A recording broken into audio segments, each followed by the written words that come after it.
ولا يصلون. Ini pun dah cukup dah jadi nasihat untuk tahun. Sekali lagi, falamma رأيت كثيرا من طلاب العلم في زماننا يجدون إلى العلم ولا يصلون. Abdullah Hakim terjemah.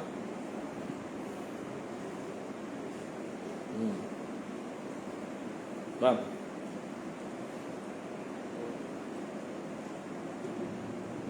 Sekali lagi baca kuat sikit. فلما رأيت كثيرا من طلاب العلم في زماننا يجدون إلى العلم ولا يصلون.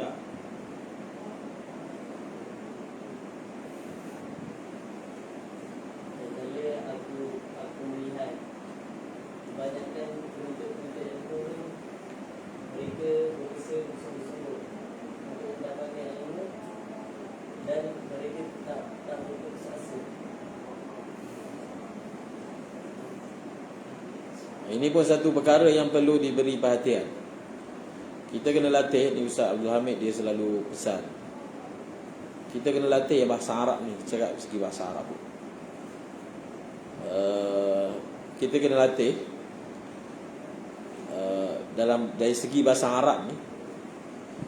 Sama ada kita baca ataupun kita dengar, kita tak perlu terjemah dalam otak. Faham tak? Ada orang dia faham bahasa Arab macam ni. Contohnya perkataan ni keluar, dia terjemah dulu dalam otak dia, lepas tu baru dia dapat lontar. Dia bukan perkataan tu menyinggah fikiran dia, terus dia faham. So dia kena proses terjemahan dulu. Dia ada lapis nombor 2 baru faham kan. Contohnya bahasa kita, orang lontarkan percakapan, terus kita dah proses makna dia kan. Betul tak? Jadi kita kena usahakan dalam bahasa Arab seperti itu juga. Faham tak? Kena usaha. Jadi usaha dipanggil kemahiran mendengar. Dulu masa kita belajar, cara dia duk bayan Arab. Tapi sekarang dah tak ada bayan Arab. Dalam markas kan, bayan Arab, sama ada min ataupun sad terjemahan. So itu digunakan untuk latih dengar. Dengar, orang cakap terus faham. Kalau latihan tu tak dibuat, maka kita akan lemah. Lemah. Tapi bila latihan tu dibuat, mula-mula mungkin orang tu bayan, kita hanya faham 20%. Dia bila bayan, dia masalah, dia cakap lehjah, dia cakap lorak, cakap laju. Itu semua perlu kecepatan dalam otak kita untuk proseskan.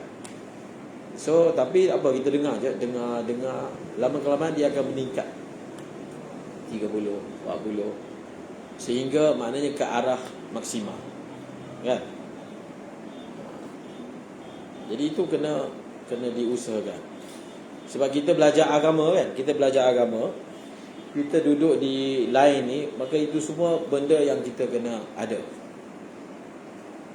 Khususnya buat usaha dakwah, lagilah terjemahan kan. Terjemahan selari. Bukan terjemahan selari, itu lagi susah. Faham terjemahan selari? Terjemahan selari tahu? Bin Daud. Dekat Arab Saudi dia ada kedai nama Bin Daud. Tahu? Kedai besar, runcit depan Masjid Haram. Bin Daud.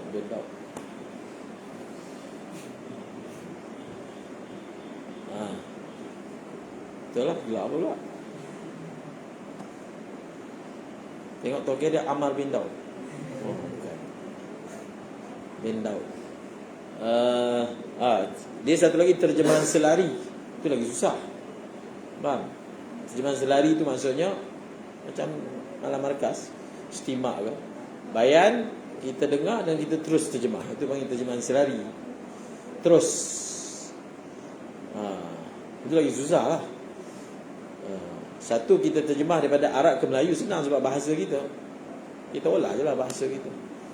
Tinggal nak faham je benda apa dia cakap. Satu terjemahan, orang tu cakap, kemudian kita terjemah. Cakap, terjemah. Satu lagi, dia cakap terus terjemah kan, pakai. Dua-dua tu dia kemahiran lain-lain. Betul tak? Kalau orang tu cakap, kita terjemah, kita perlu kemahiran ingat. Faham tapi tak ingat, tak ada terjemah. Macam Ustaz Azim 20 minit boleh terjemah. Bayan munasahat kan 20 minit. Orang tu cakap 20 minit, lepas tu baru kita cakap. Kamu ingat senang? Bila tanya Ustaz Azim macam mana dapat buat macam tu, dia kata kita gantung pada Allah. Gantung kemahiran sendiri, payah juga tu. Khususnya kalau orang tu bayan benda yang rumit kan, benda yang fakta, susah, sulit. Benda yang bukan bercantum-cantum dia punya ayat ni. Kalau kisah senang nak ingat kan, tapi kalau jenis dia suka. Jadi kalau selari daripada Melayu ke Arab, Arab ke Melayu, so itu semua perlu latihan. Okay? Jom. Betul ke terjemah dia? Apa? Yajiduna ilal ilmi wala yasilun. Terjemah apa? Wala yasilun.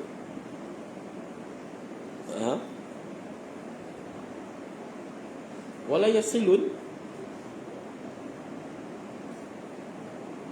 La yasilun, mana apa? Mereka berusaha menuju ke arah ilmu, tetapi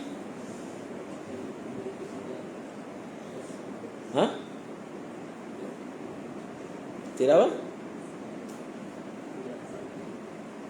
Tidak sampai. Betul?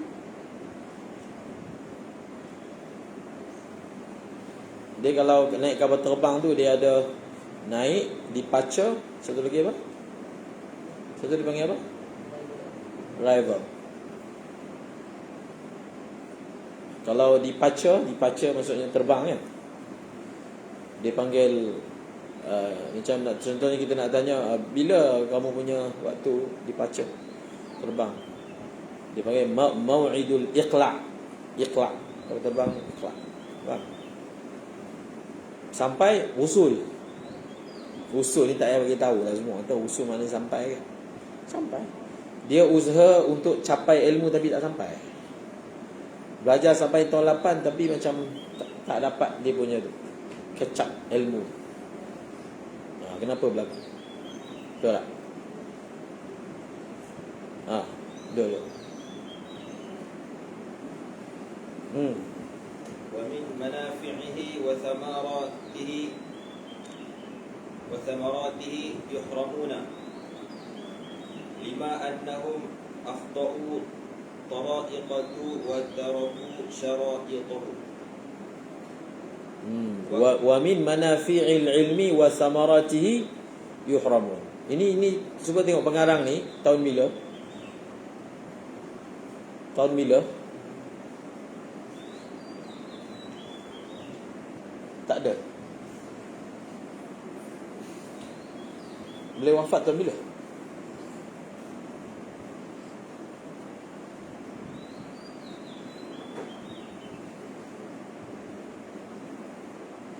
Tak ada. Awal lah, tahun yang awal. Beliau melihat, kata penuntut ilmu pada zaman beliau ni banyak. Zaman dulu lagi orang banyak belajar daripada zaman sekarang. Sebab waktu itu orang belajar ni, orang yang belajar agama ni dihormati. Dia tak macam zaman sekarang, ada kedudukan, boleh masuk istana. Zaman dulu kan, mana ada macam fenomena zaman sekarang, orang yang belajar dunia yang tak ada. Dulu kan macam tu, dibawa depan oleh khalifah, diberi gaji yang bagus daripada wakaf, jadi orang suka belajar. Tapi dalam majlis, satu majlis sampai 5,000 orang belajar hadis je, mana ada kan sekarang. Tapi dia kata banyak orang belajar, tapi yang sampai itu sikit. Wa min manafi'il ulumi wa min manafi'il ilmi wa samarati yuhramun. Dan dia kata banyak penuntut ilmu dimahrum, termahrum, terhijab, terhindar daripada mendapat manfaat ilmu dan buah hasilnya. Tak dapat. Maksudnya dia habis belajar tapi tak nampak dia ni macam orang belajar. Jadi sebab apa berlaku macam tu kan?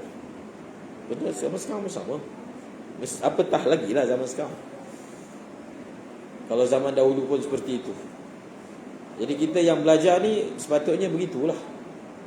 Maksud kita faham. Dia koreksi diri sendiri. Saya ni dah belajar lama, tapi menafan ilmu ni ada tak kesan-kesannya dalam diri saya? Contohnya tak ada. So kalau tak ada, kita kena periksa apa sebab dia. Itu orang yang berfikir. Dia buat diagnosis kan. Bila ada masalah, apa sebab dia berlaku macam tu. Kalau Allah Ta'ala sayang seorang tu, Allah Ta'ala bagi dia fikir benda tu. Dia fikir, oh tak boleh dah ni, dah tahun 6. Yang buat, yang nabek, you nabek pun tak perasan, tak boleh ni. So ada perlu dibaiki. Okey lagi. Lima annahum akhtau tariqatu wa taraku syara'i. Simple je dia kata. Sebab dia li tu lam sababiyah, sebabnya. Lima akhtau tariqahu. Kerana mereka akhtau tariqahu, mereka tersasar daripada jalan-jalan nak dapat ilmu. Dia punya logik dia simple je. Nak belajar ilmu ada syarat dia. Kamu ikut syarat, kamu dapat. Macam benda lain, nak dapat benda ni dia ada kaedah-kaedah dia. Tak ikut kaedah tak dapat. Dia rupanya pelajar ilmu tu tak dapat hasil sebab dia belajar tapi cara belajar tak betul. Jalan lalu tak betul. Tak dapat. Lima akhtau tariqahu, kerana mereka tersasar daripada jalan-jalan ilmu dan wa taraku syara'iqahu, meninggalkan syarat-syarat ilmu. Wa kullu man akhta'a at-tariqa dhalla. Bas. Betul tak? Simple tak dia punya kaedah dia? Dia tak perlu nak heran, kenapa aku tak faham? Dia buat heran pula. Kenapa tak boleh baca? Dia heran. Dia tahulah kenapa dia tak boleh kan? Dia punya kaedah simple. Siapa yang tak lalu jalan yang betul, dia akan sesat. Bas. Wa kullu man akhta'a at-tariqa dhalla. Kemudian fala yanalul maqsuda. Maka dia fala yanalu, maka tidaklah mendapati ia akan maksud. Qalla au jalla. Sedikit pun terdapat, banyak lagi terdapat. Jalla tu banyak, qalil sikit. Qalil wa jalil kan. Jalil ni banyak, besar. Kemudian aradtu wa ahbabtu an ubayyana lahum tariqat. Jadi aradtu tu dia jawab kepada apa? Lamma. Faham?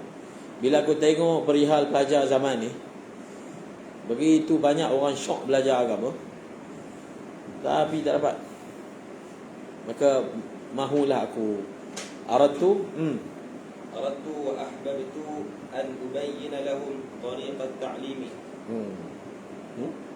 Tariqat ta'limi lagi ala ma ra'aitu fil kutubi wa sami'tu min asatidati ulil ilmi wal hikam.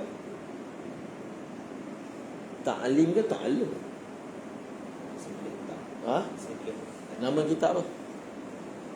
Ta'limul muta'allim, tariqat ta'allum. Ta'allum kot.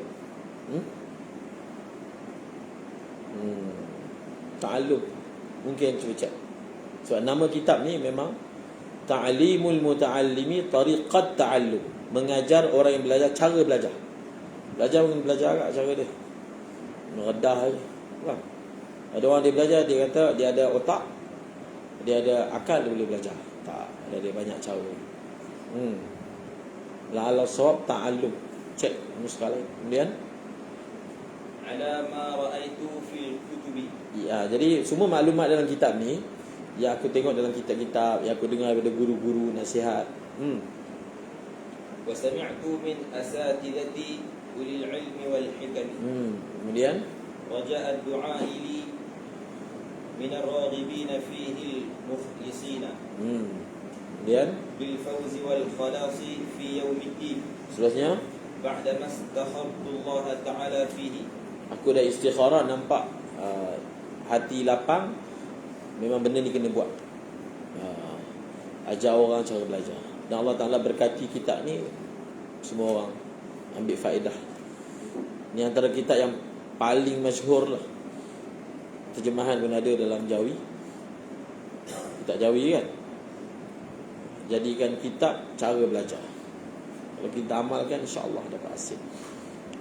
Kemudian وسميته تعليم المتعلم طريق التعلم وجعلته فصولا. Lagi? فصل الأول فصل في ماهية العلم والفقه وفضله. Kemudian الثاني في النية في حال التعلم. jadi kita baca ni, senarai ni, lepas tu kita tahu semua ilmu benda ni kena ada pada diri kita. Barulah kita tahu kita ni termasuk orang yang faham ilmu. Pertama kita kena tahu ilmu tu apa. Ilmu apa? Ada orang dia benda yang bukan ilmu dia panggil ilmu. Dan kelebihan ilmu ni. Kemudian terus laju-laju. فصل في اختيار العلم والأستاذ Kemudian pilih ilmu. Ilmu kena pilih. Faham? Ilmu banyak, masa sedikit. So gunakan masa untuk ilmu yang bermanfaat. Jangan bazirkan masa, tenaga, otak untuk ilmu yang manfaat dia terhad dunia. Rugi. Faham? Guna segala kebijaksanaan untuk ilmu dunia sahaja. Ataupun ilmu agama tapi tak ikut prioriti yang sepatutnya. Oh, dia ni minat betul mantik. Mantik semua.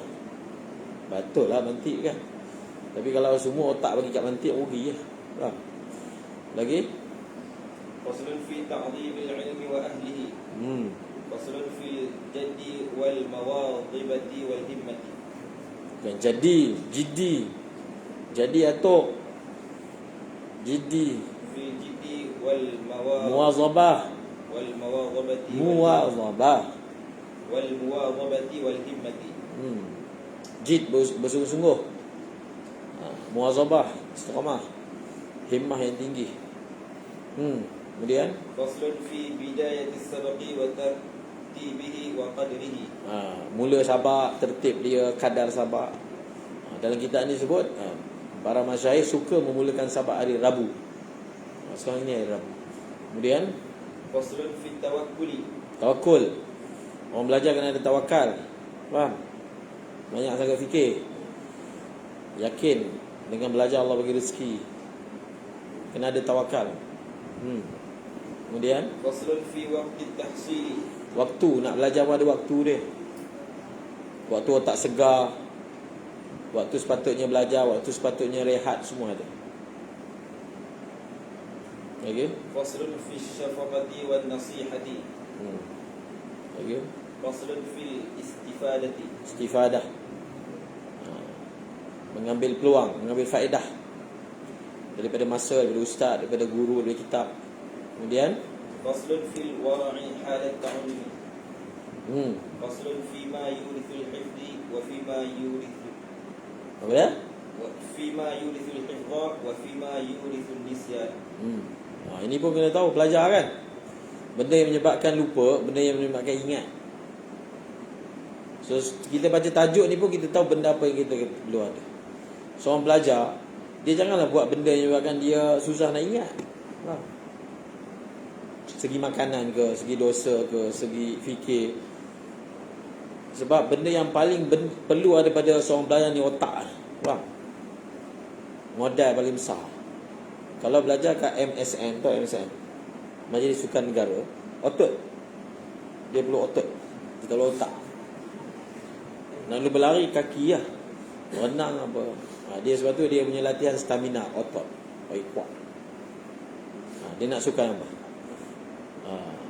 Tapi belajar ni otak. Faham?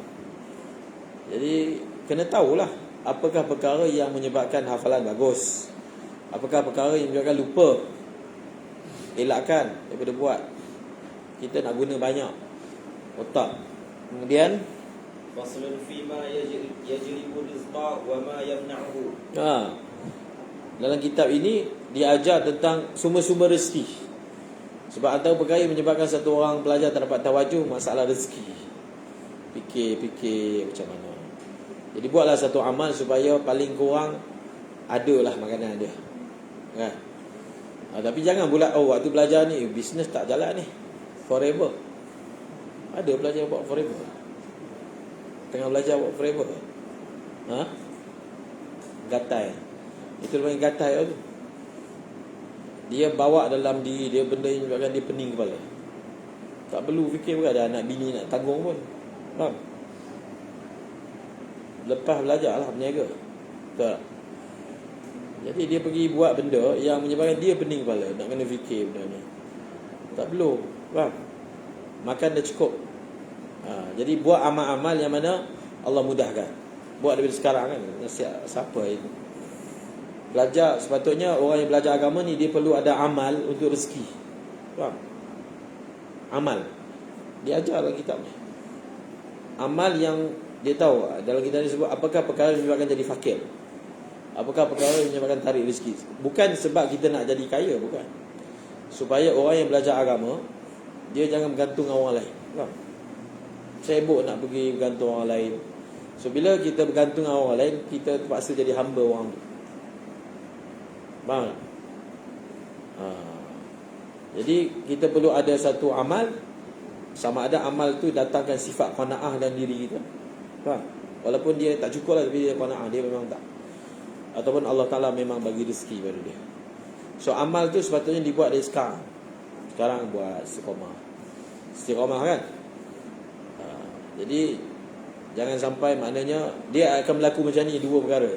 Sama ada kerana dia tidak cukup dalam kehidupan dia. Sebenarnya tak cukup tu muncul dari hati lah. Maka dia tinggalkan ilmu. Maksudnya dia habis belajar tapi dia tinggalkan duduk dalam madrasah, duduk dalam dunia ilmu, dia tinggalkan terus. Sebab nak dapat dunia ni, rugilah kan. Ataupun dia gunakan ilmu dia untuk dunia. Sama ada dulu kan. So dengan amal ni dia ajar dalam kitab ni apa amal, supaya kita ni tak ada sibuk sangat waktu belajar khususnya dan lepas belajar. Jadi buatlah sikit-sikit. Okey. Wa ma yazidu fil umri wa ma yanqusu. Wa ma taufiqi illa billah. Bahkan dalam kitab ni pun dia ajar perkara-perkara yang menjaga kesihatan. Jadi seorang pelajar pun dia kena jaga kesihatan dia. Jaga kesihatan. Sebab kesihatan otak, kesihatan tubuh. Kalau otak bagus, tubuh tak sihat, tak boleh belajar kan? Betul. Jadi bila kita tahu, tengok tajuk ni, secara umumnya kita dah nampak apa perkara yang sepatutnya kita jaga semasa belajar ni untuk kita dapatkan hasil. Faham? So kalau kita buat, wallahu a'lam.